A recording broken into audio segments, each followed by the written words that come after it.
Bonjour à toutes et à tous et bienvenue dans le troisième épisode du podcast de photopassion.fr. Je suis accompagné de Céline. Bonjour, t'as vu, pour une fois, je te laisse finir. Ouais, tu es sûr. Et on est hyper content de vous retrouver dans ce troisième épisode. Merci énormément de l'accueil que vous avez fait aux deux premiers. C'est vraiment un véritable bonheur, ce format. Je reste persuadé. Oui, t'as vu ça, ils veulent que je reste. Non, en fait, c'est vrai que je t'en aille, mais c'est pas grave. On va te garder quand même parce que t'es ma femme et je suis obligé. Bref. Donc voilà, si vraiment le podcast vous plaît, n'hésitez pas à vous abonner sur Spotify, sur Apple Podcast, bien évidemment. Et si encore plus ça vous plaît, vous laissez 5 étoiles sur Apple Podcast. Aujourd'hui, ma petite chère demoiselle, nous allons aborder un sujet qui... ça fait un moment qu'on en parle, toi et moi, de ce sujet-là d'ailleurs, en fait. Hein. Oui, parce qu'on se rappelle du déclic de ce que ça nous avait choqué à Ouais. l'époque.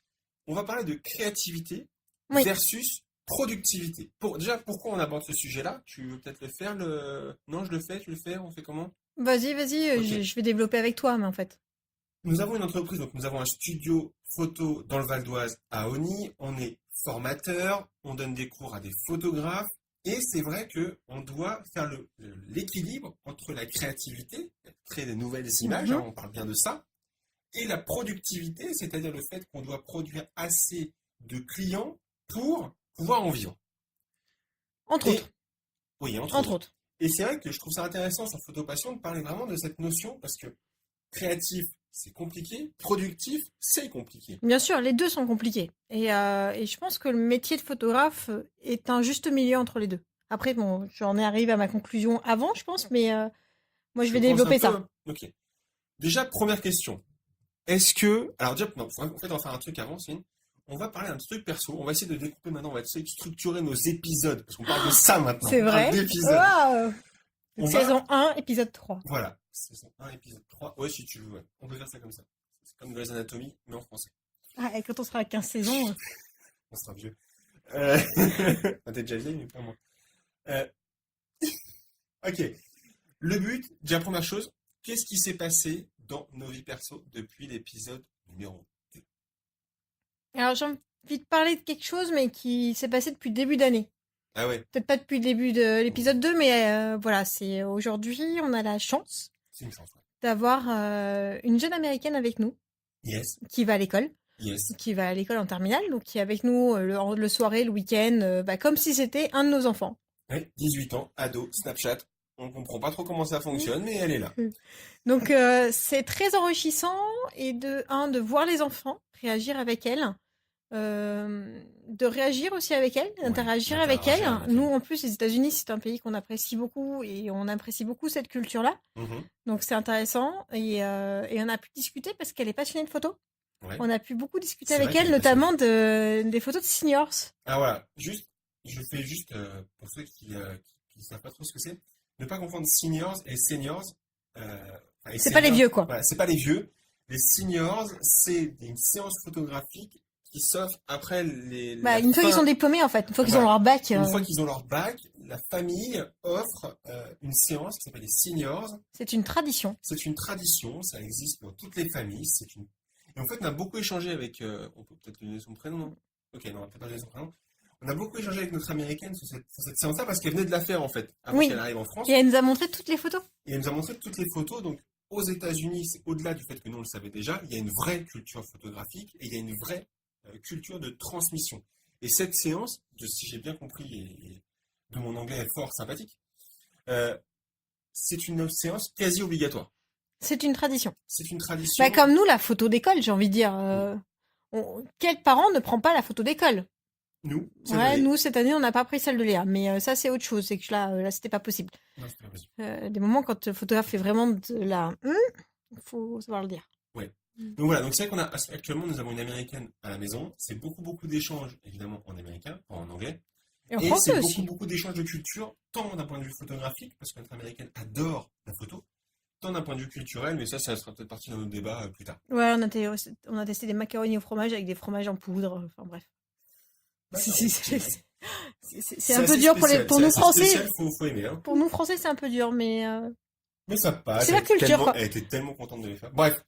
Bon, on retourne à notre sujet de fond qui est créativité versus productivité.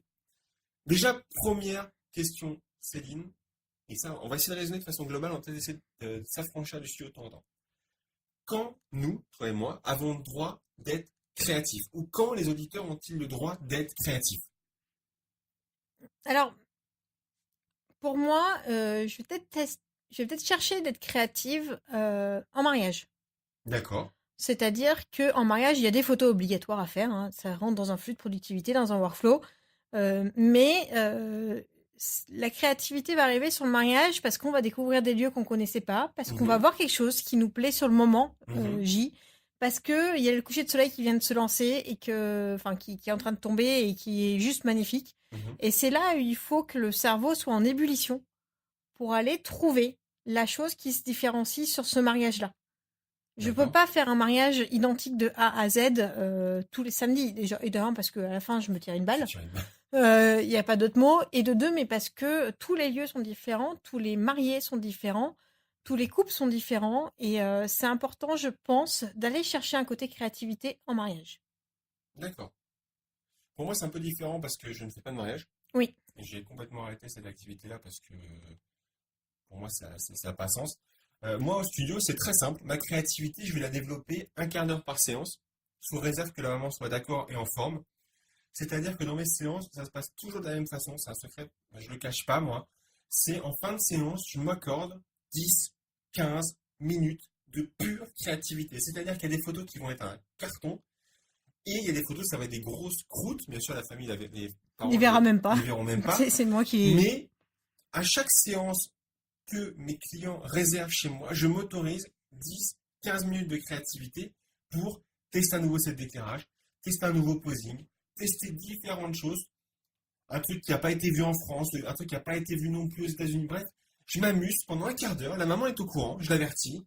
Et pendant un quart d'heure, je me fais un méga kiff de créativité. Je change plein de choses, je change les couleurs, les sets, je respecte plus les règles. Alors moi, je dis juste pourquoi on est Alors, obligé d'avertir la maman, parce qu'en fait, au moment de la découverte de ces images, ça peut être des images qu'elle attend, qu'elle voudrait voir. oui, Et c'est des images, si vraiment elles sont ratées complètement, hein, ça peut arriver qu'on ne va pas présenter. Donc on exactement. est obligé de prévenir la maman. Et on la prévient aussi quand ça a complètement réussi pour lui expliquer que ça va rentrer dans notre flux de productivité. Oui, Et que grâce à elle, finalement.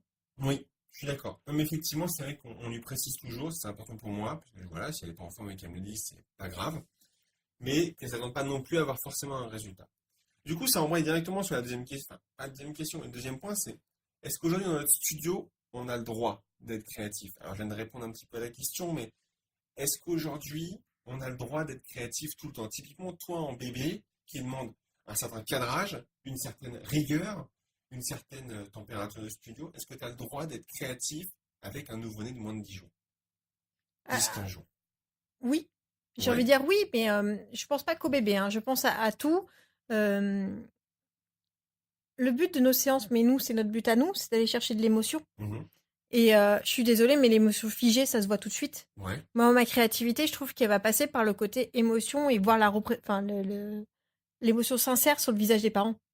D'accord. Moi, c'est plus par là que je vais aller la chercher, ma créativité. D'accord. Donc, aller voir si ça se trouve, ben, un truc qui marchera bien chez une famille ne marchera pas chez l'autre et qui, ben, il faut trouver à des moments ben, le jeu qui fait que l'enfant sera d'accord et contrairement à une autre famille où ce jeu-là marchera pas du tout. Et il faut aller chercher son visage, son expression, sa bouille qui fait que Ouais. les parents vont craquer dessus. Non, mais je comprends. Mais c'est pas facile, c'est pas toujours facile parce que ben j'ai envie de dire, je me rappelle du début quand on faisait une séance par mois. Donc oui, on est créatif tout le temps hein, parce que de toute manière, il n'y a pas de flux hein. Ouais. On filme dans des lieux qu'on connaît pas, on n'a aucune procédure, on sait pas ce qu'on va faire, il faut sortir des photos, mais en gros c'est ça. Maintenant, ben on est obligé de sortir des photos, on est obligé de sortir des photos qu'ils attendent, Mhm. donc on est obligé d'être productif, Mhm. c'est clair et net.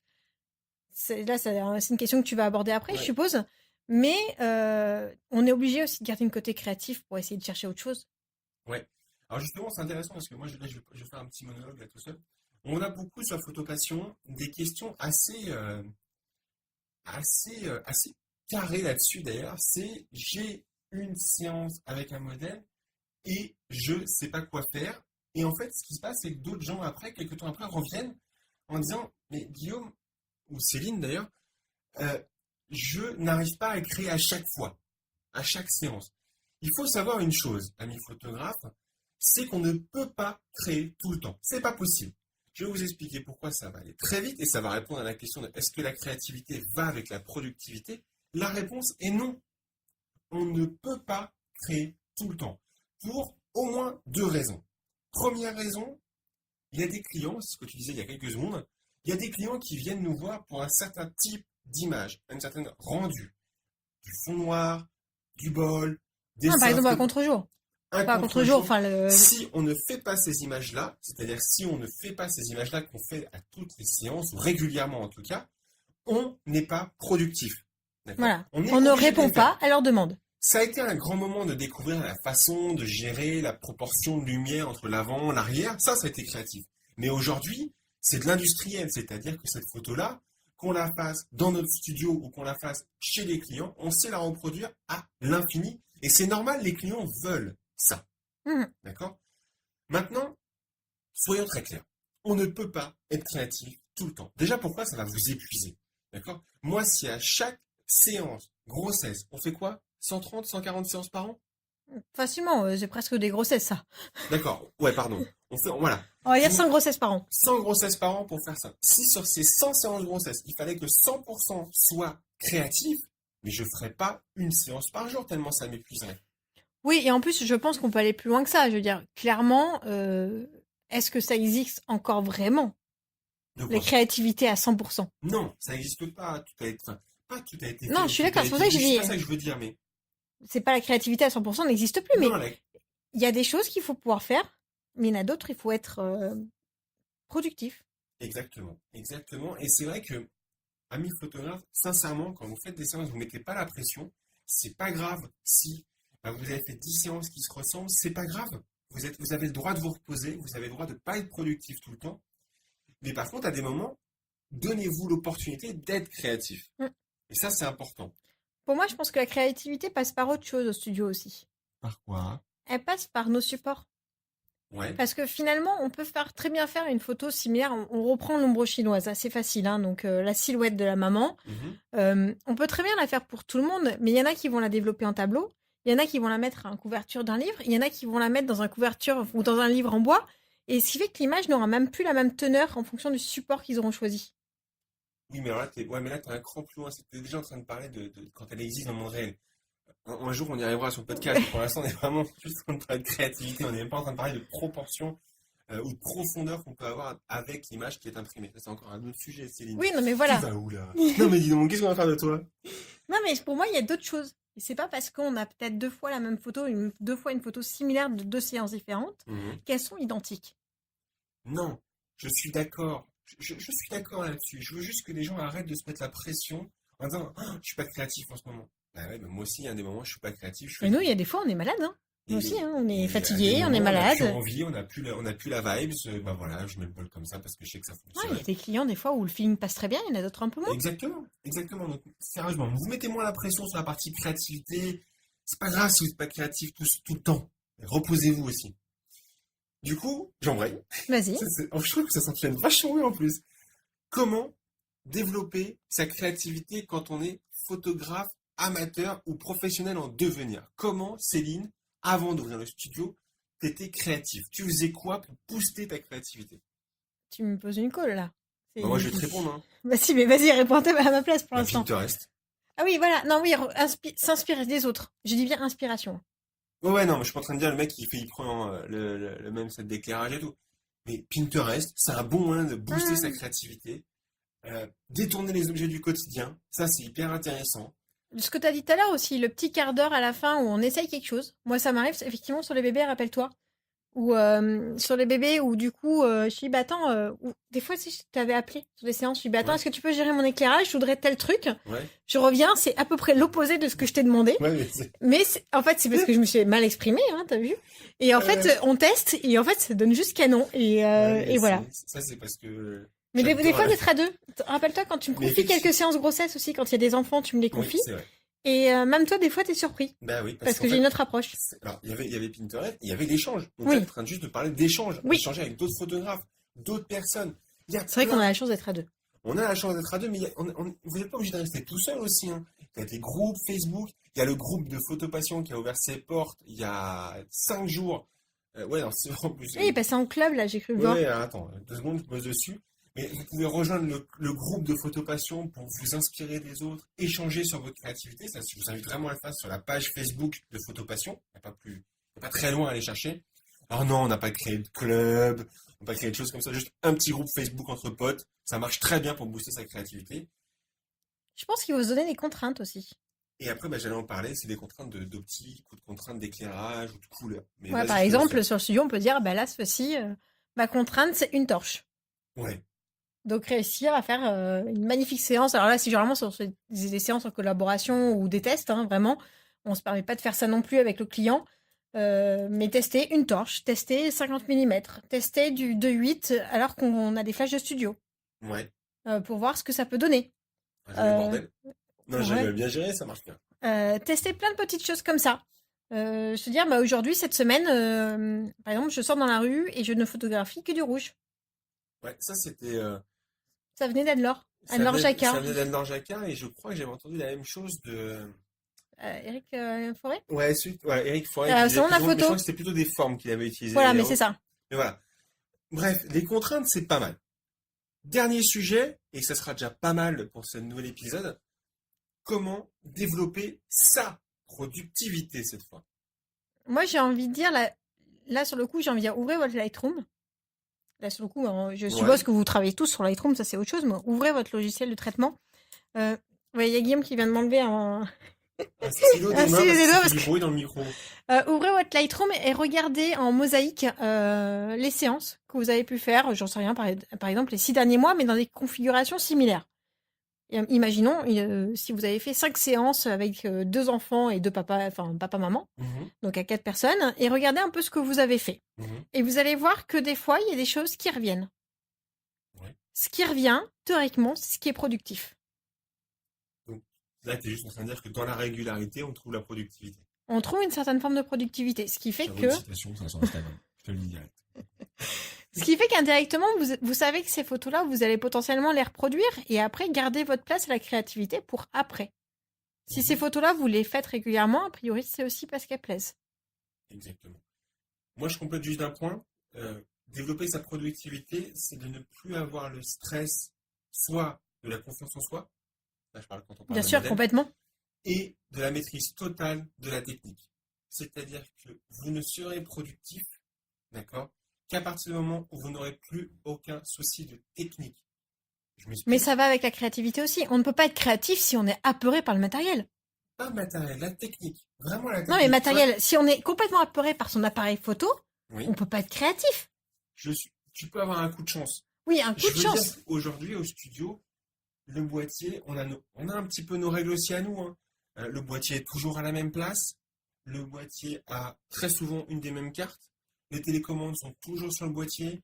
Les flashs Enfin, bien sont sûr, et toujours tu sais que sortis. quand c'est ma séance, tu me mets 24-70, quand c'est ta séance, je te mets le La 70-200. productivité, on la trouve aussi dans la régularité, mais d'un point de vue technique. On est constant dans sa technique. Il y a beaucoup, il ne faut pas confondre coup de chance et productivité. C'est-à-dire que si vous êtes capable de reproduire l'image à l'infini, vous avez gagné, c'est une image productive. Mais D'accord? elle sera jamais la même, hein. Non, mais elle sera jamais la même, mais Voilà. c'est une image productive. Si maintenant vous avez eu un coup de chance et que vous n'arrivez pas à la reproduire, vous êtes encore dans la phase de créativité parce que vous savez pas comment vous l'avez faite en fait. D'accord? C'est pour ça on a mis beaucoup de temps à prendre des photos de backstage, à analyser les réglages qu'on avait sur nos photos. D'accord? Céline est plus sensible au 24-70, même si c'est un truc qu'on ne fait pas en studio, elle le Bon, fait. 70 mm, j'ai pas de Non, problème. mais 70 mm, je suis d'accord, mais ça fonctionne, les clients aiment ça. Et moi, je suis un accro du 70-200 parce que c'est ma façon de faire et c'est aussi, j'ai besoin de mon 70-200 pour faire une belle séance. Donc voilà, productivité, ça se trouve dans la maîtrise de son workflow de travail, dans la maîtrise de la technique. Et après, on peut commencer à kiffer et à être. On peut ça permettre des erreurs techniques pour être créatif. Et c'est Oui, quelque chose que complètement. je pense.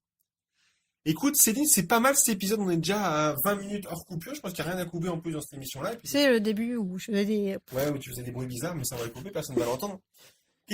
Qu'est-ce qu'on peut dire? On se donne rendez-vous mardi prochain? Bien sûr. Même heure, même chaîne, même endroit, même podcast, 17h? Si vous avez des idées de sujets, d'ailleurs, que vous voulez Exactement. voir aborder, peut-être qu'on fera un truc un peu plus technique, un peu moins philosophique. Ouais. En dessous de cet épisode, vous allez avoir un formulaire de contact. Vous pouvez nous poser vos questions auxquelles vous voulez qu'on réponde, d'accord? N'hésitez pas à en user, à en abuser. On ne pourra pas répondre à tout le monde, bien évidemment, mais laissez une trace de vos questions. Et si vraiment le podcast vous a plu, vous savez quoi faire. Apple Podcast, 5 étoiles, ou vous abonner sur Spotify. Céline, je te laisse le mot de la fin. Ah, d'accord. Je trouvais ça génial. Oups. Ok, c'était pas mal. Sur ce, on vous donne rendez-vous mardi prochain. Merci à tous et ciao, ciao. À bientôt.